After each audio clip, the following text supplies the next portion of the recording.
Hello and welcome, I'm Eleanor, thanks for clicking. So today we're going to be doing the first in a 4-part series about realistic drawing tips.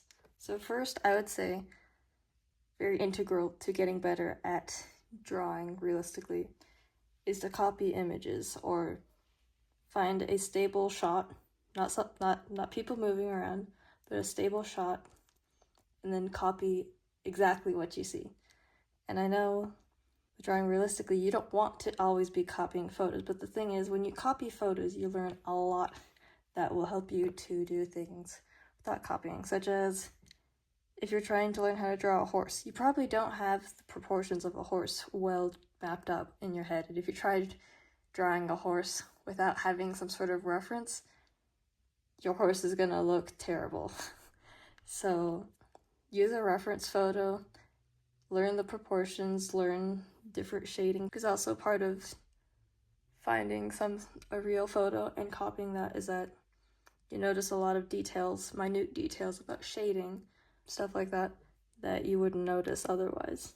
Also, practicing doing different subjects will help you, because some things are going to help you learn, like if you're drawing people, practicing drawing hair will help you to draw stuff like grass, right? Because it's a similar technique.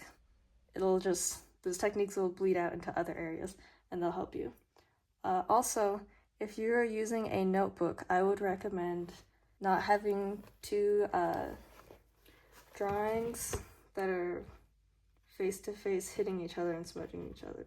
Okay, so for example, if you have like a drawing on this side, you can see it's kind of gotten off onto, okay, show you camera. So you can see here, these are two pages that when the book is folded up, they're going to be mashed up against each other. And as that book gets moved around, they tend to rub up against each other. So that means that you have all this graphite and stuff, which it does stick to the paper, but it does also smudge off. So which is why you see all this grainy looking stuff over here. So if you want to have nice drawings that are not gonna have the test of time putting that on it, I would say don't make two masterpieces on the same page. Have a nice looking thing on this side and then keep the other side blank. Or additionally, if you don't want to do that, you can put a piece of paper in between the two and that'll stop it from rubbing up against each other. Also, using slightly grittier paper, like your standard A4 paper is really smooth, and you can draw on it like this. Okay, focus. Yeah, okay, focus. So you can draw on it like that, but it'll smudge really easily. And also, when it gets smudged, a lot of the depth of the darkness of the graphite tends to just disappear because there's not enough grit in there to hold the graphite in. Versus if you have a more gritty piece of paper, like here, you can shade that in and rub it off, and a lot more of that darkness will stick around.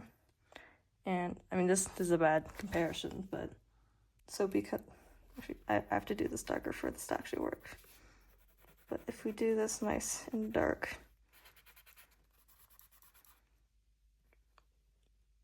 it doesn't show up on camera very well, but a lot of times you can have like, you put down all these details and stuff on this, but then when you try to smudge it to get it to blend better, it will tend to lose a lot of detail, whereas with the grittier paper, it'll lose less detail. It doesn't show up on camera very well. Also, pencil softness.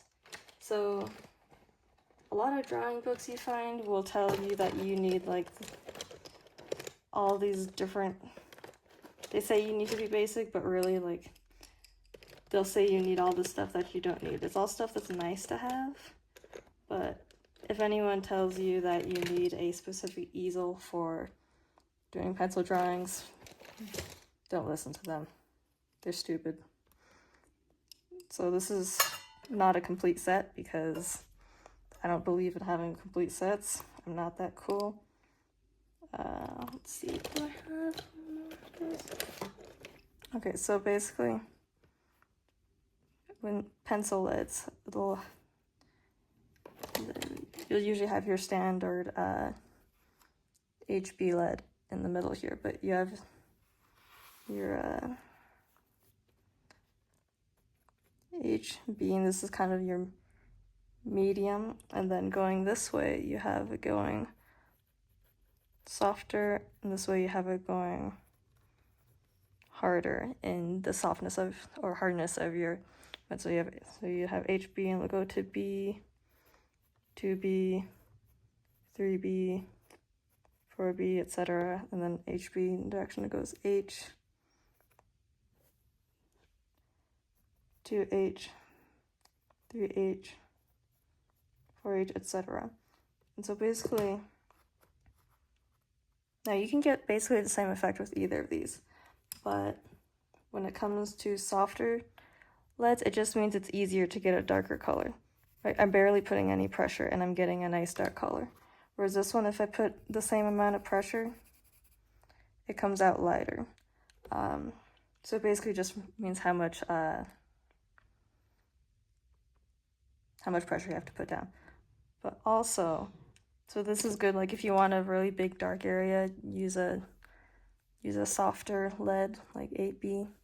And if you want to do, if you're like doing your first sketch and you want to do a nice light line, something like 5H or 3H or something like that is going to be better.